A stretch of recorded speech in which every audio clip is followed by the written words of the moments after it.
Welcome to the San Clemente Podcast, the only local podcast in the best beach town in the world. We're here to bring you weekly episodes highlighting everything from sports, culture, entertainment, politics, and everything else this beach town has to offer. Welcome back to the San Clemente Podcast. Brian De La Puente and I are back. Internal podcast, summertime 2026. You can feel it in the air. Yeah. You see it at the beaches. You go out on Del Mar and you see the crowds. What a time of year. It is. It's great. I mean, it's like they flipped a switch. School gets out and it's packed.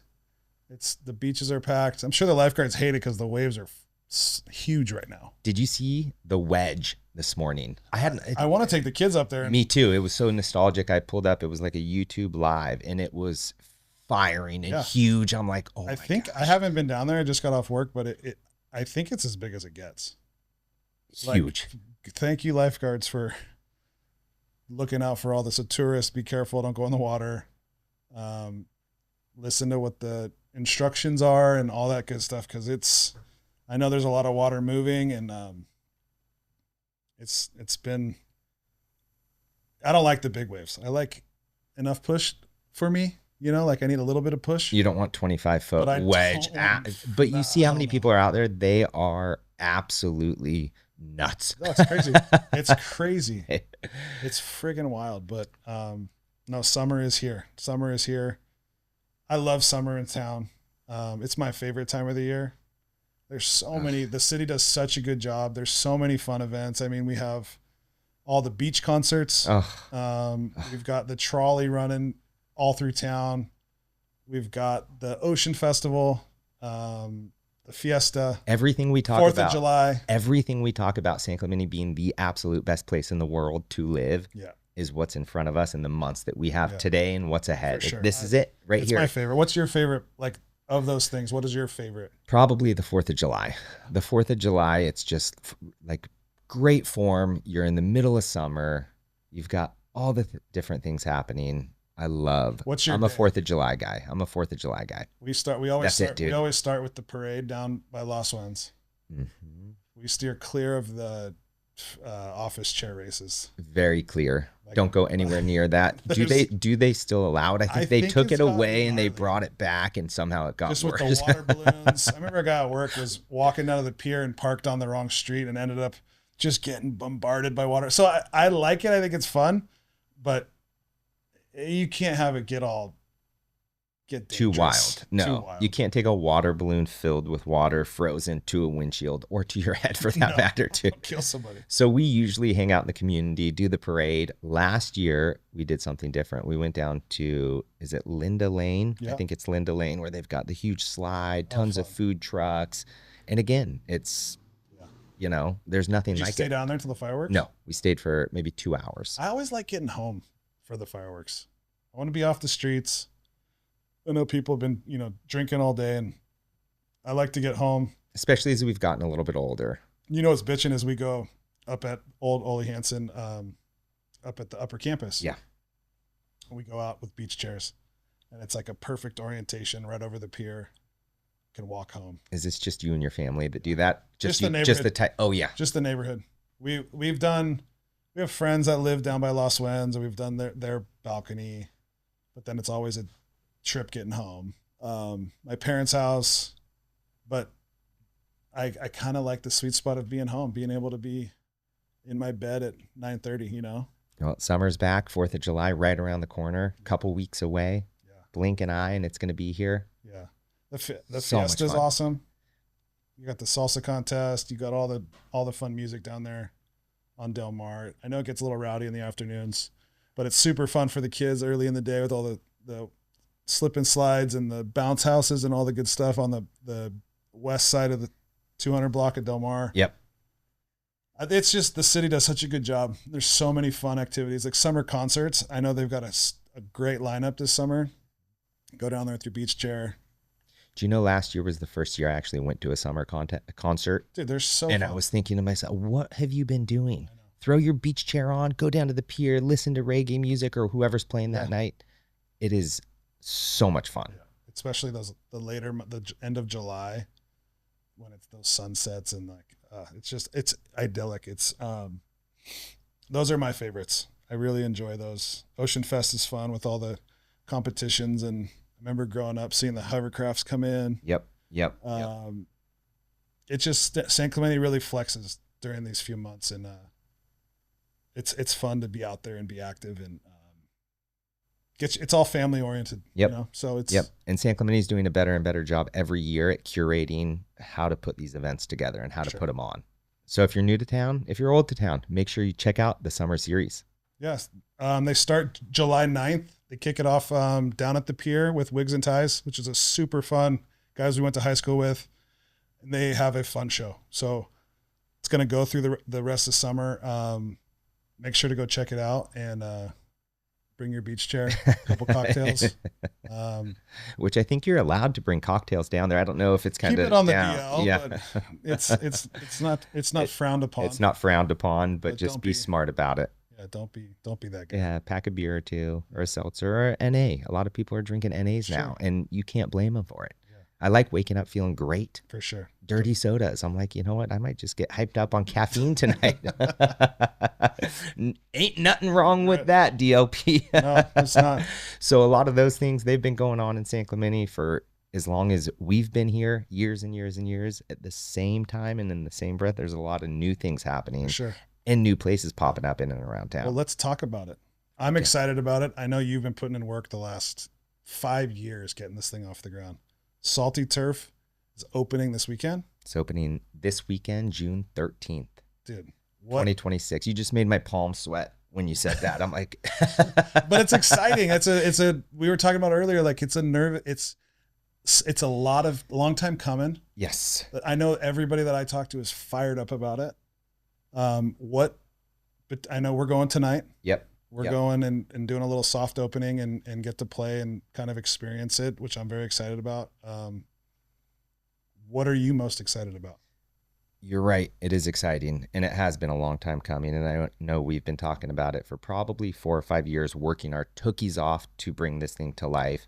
I think watching the community get behind it and support it, and even over the last few nights as we've done soft openings, seeing people out on the course, laughing off screens, having a good time, and just bringing the community together is one of the things that I think makes our community so special. Is that we have that deep bond of people that love to be outdoors. And like we talk about it all the time, we've got the beach, and don't get me wrong, it's beautiful. We love going to the beach, but the lack of things for people to do is crazy. So to be able to bring something to San Clemente for kids, adults, and every demographic is one of the things I think. And was that something you guys had like as a pillar of your mission, your goal, your mission statement was to provide that? Yep, absolutely. And the city of San Clemente, they backed it and supported it because they want to see the community thrive. They want to see people outdoors, and they want to see families coming out and spending time together. I'm excited to go check it out tonight. What is your favorite hole? It's a tough question. I've thought a lot about it. First, there's 2 courses. Okay. There's a adventure course, which is a true San Clemente hyper-local nod to every cornerstone in and around town. The pier. We've got the Trestles train tracks. We've got waves. We've got the pier. We've got a military hole that's really, really fun. On that side of the course, I would probably say the trestle side that you putt into water for a hole-in-one is so much fun. Is it hard? That side, some holes are hard. Well, you've got a scorecard. You're going to have to tell me after tonight. Okay. On the other side, it's called lowers. It's the pro side. And again, we name that because we're like, we want this to be 14 and older. It's tough golfing. That side is hard. Okay. That side is really, really hard. Sweet. And on that side of the course, the hole that's my favorite would probably be the church pews at Oakmont. And you'll see it tonight. It is beautiful. Sweet. That's awesome. So very exciting to be launching that and bringing that to the community. Great timing. You can book on it now? You can book online. You can go to saltyturf.com, go on our Instagram, follow us, and you can book tee times online, or you can walk up. Walk-ups are welcome too. Sweet. That'll be awesome. No, that's very exciting. I know that another big thing in town is Miramar Food Hall opening up. It looks beautiful. I hope it's great. I have not talked. I don't know. Do you know any more about that? I don't know the people involved. Can you speak on that a little bit more? I heard it's opening this summer. It's something that we should follow up on for sure. But I think it'll do good. I think they are maybe a year or two early for that side of town developing, but that gives them time to grow into it and grow with that side of town as well. Yeah. But that's exciting as well. Yeah, I hope it's got. I really, being a foodie, I hope it's got some. I can't imagine. I cannot imagine. I can't. I mean, I can't either. It's going to do great. Yeah, they got all the parking. It's the entrance to the north end of town. Yep. It has been an eyesore for years. And I'm glad that they preserved some of the history. It looks similar, and I think it probably in its heyday, it looks very similar to what it would have been. Talking to people like Hamro who used to go see movies there, I think that some of the people that have truly grown up and seen the town change are stoked that it looks. Who knows what it is inside? I have not walked through it, but it looked from the outside, it looks like kind of like a throwback. Yep. Which is bitching. For sure. So we're talking about a lot of new things coming to town. Yeah. With that, unfortunately, we see a lot of things that have spent their life here in San Clemente kind of making their way out also. So I think it can be polarizing, that conversation. Why is that though? Why is it the perception of the growth? Is it the affordability? To be honest, what is it? I think it's that San Clemente is so rooted in surf culture that like your mentality is to like locals only, bro, like puff up and like get lost. But secret's out. Change is happening. It's not a surf break. It's a town that is growing. How are we going to grow? I think that's the appropriate approach. Change is happening. Do we want the change? Let's have our voice be heard in the change. I think that's the best approach. Because you have, the Newports, you have the Dana Point Harbor that's going in that they're sinking a ton of money into that. I'm worried that there is going to be some overflow of that infrastructure that's going to come down here, good and bad. I don't know how that's to be seen. We don't know yet, right? No. I think it's not an experience or an experiment, but it is something that we're just going to have to see how it unfolds and how it plays out. For sure. And I think, but to your point, get involved, right? If you are against it, if you're for it, you can show up. You can voice your concerns at any city council meeting. If you want to make a change, if you want to be involved, anything, you can do it. Show up. Don't just go online. And if there is a topic that, like I just dropped my little guy, he was going to hang out with my mom, and I said, "Hey mom, is there anything you want us to talk about today?" Let us know. Hit us up on social media. Hit us up on Instagram. Comment. And I feel like we're doing a pretty good job of interacting. Yeah. But we'll talk about it. Of course. Because that is what's important, is that people are heard and that both sides are represented. Yep. We don't have all the answers. No. And I think that the growth and the pace is also important. We can't grow too fast because then you'll lose sight of what San Clemente is and what makes it special. And I hope that we can have some sort of influence on that growth.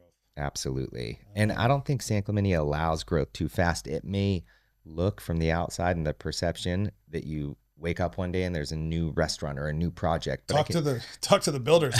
Exactly. But Salty Turf, that's a 5-year project, right? So anybody that thinks that it's happening overnight, it's not. Right. It's going to take a lot of time.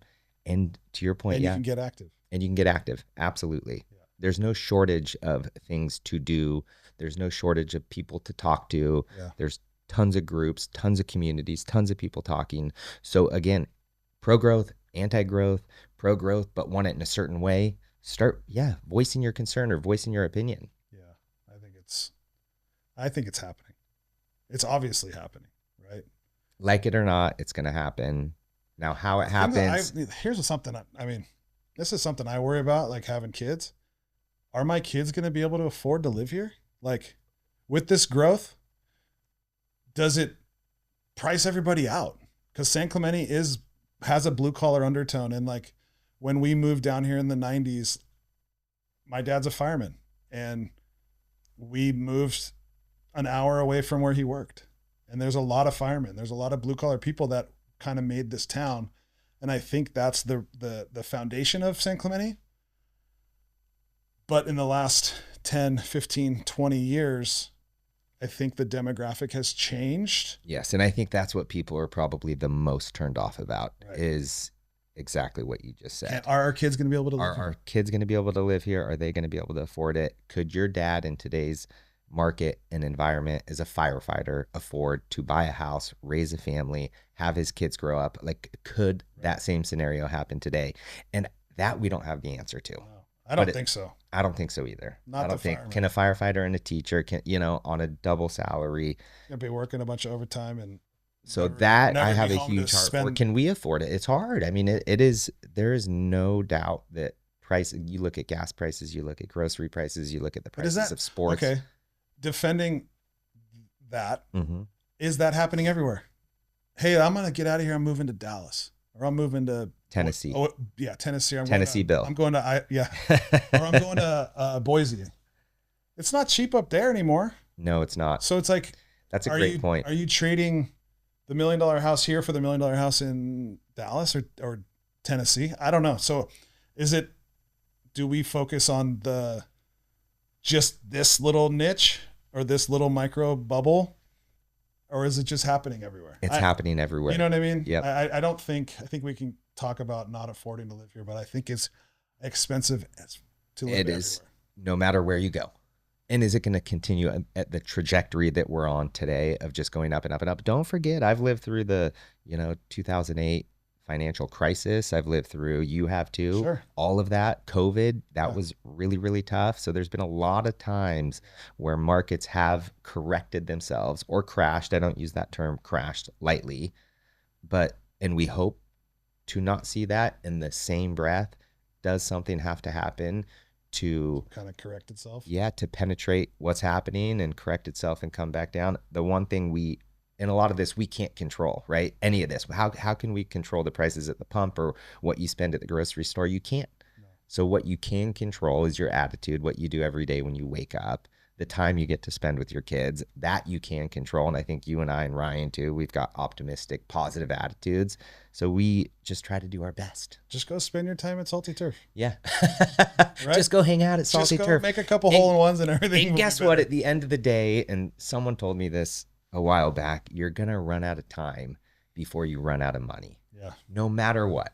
As much as it may feel like your money's out and your bank account's dry, which it may be, you still find a way to survive. Right. And I tell Trisha this all the time. I'm like, you know what? I would rather live in a small 1-bedroom shack on the beach in this culture than moving to, God love Tennessee Bill, but I love San Clemente. I just want to be near the ocean. Sure. I want to smell the salt water, be near. It's something I would be willing to sacrifice to live here in San Clemente. Sure. For sure. And I think a lot of agree. people share that same way of thinking and that same mindset. There's a way to get by. Yes, I agree. And there's things to do. We talk about side hustles. We talk about work. We have technology at our fingertips right now. You don't need to just have one job now, right? You do multiple things. I Sure. do multiple things. You can hustle and you can make it work. Yeah. But Grind. dang, it's a grind. Yeah. And dang, kids are expensive. Yeah. I Especially as they don't, get older, dude. Like more stuff. Like more. Dad, I need 2 doubles. Like, bro, come on, dude. You're just trying to show off in front of the girls now. Like, it's not that cool to eat that much. Trust me. no, That's why I tell him. I said, you're not gonna be a receiver, bro. You're gonna be a lineman pretty soon here. No, it's true. And I thought we spent a lot of money on diapers and in the baby phase and Strollers and strollers and all that and car seats and all of that and formula. But you're right. They just got more expensive. Yeah. Little kid problems turned into big kid problems. I know. Little kid expenses turned into big kid expenses. But again, it is what it is. We all have our health, God willing. Sure. We get to wake up and live in this community. We get to do what we love with the people we love. So I think in the big picture of it, we're very, very lucky. What does summer look like for you guys? We've got some sports. We've got my niece's graduation up at Cal Poly San Luis Obispo in about a week or so. And then for the most part, again, I feel like we're on vacation most of the time. That's what we were talking, Ryan and I were talking about earlier. I feel like we don't need to go anywhere. Why are you going to spend money to go somewhere that may not be as nice as where you're at today? Well, and just go do some of the stuff in town. Yeah. If you're feeling like you're kind of like in a rut and you're like, you see Instagram people on, they're in Cabo or they're whatever, going to Hawaii. Put your Tommy Bahama chair on your back and get down to the beach concert. Yep. And you will transport yourself to some fairy tale beautiful island in the South Pacific or down on the East Cape. I mean? Just get out there, enjoy it. We are very lucky that we get to live here, and the city does a great job of providing some really cool stuff to go do. It's very easy to get caught up on Instagram looking at other people and how they're traveling and what they're doing, and to not have a little envy. And it's so important just to put the perspective on in terms of just be happy for them. And that's awesome that they get to do that. Yes. And put your beach chair on and go to the beach. Dude, get wet. Get wet. Get your feet in the sand. You will be very happy here in San Clemente. For sure. You don't need to go anywhere. For sure. You really don't. So yeah, a lot of fun things happening, a lot of good things to get behind. We're going to continue to podcast. I love our internal podcast though. I do too. They're excellent. They're just fun. They're easy. They're fun. They're easy. You know what would be fun is to incorporate like a little bit of like a engagement, like a fan engagement. If we could have like pick one question, or I don't know, we could have some sort of a segment or a part where we, kind of rip off 5 questions that we had or want to talk about. So to everybody, if you do have a question, let's do that on our next one. Let's have a piece where we are answering some straight from our Instagram. Yep. I think that'd be fun. Yep, absolutely. And even incorporating maybe a live show one time where we're taking people's questions as they're coming in would be great too. But you're right. Yeah. I don't even know how to do that. How do you, I don't think put them on a conference call, or I don't even know. Do we need to know how to do it, or we just do right? Yeah. All right. Turi. No, but that's it. A lot of fun things happening. A lot of great things to do. Best time of year in San Clemente. You feel it. Step outside today. The weather is beautiful. The water's warming up, and couldn't be more grateful to be living here in San Clemente, right? So it's 2036 in San Clemente right now. Take a second, close your eyes, and just imagine what San Clemente looks like in 2036. Okay. I kind of think the vibe is very similar. I think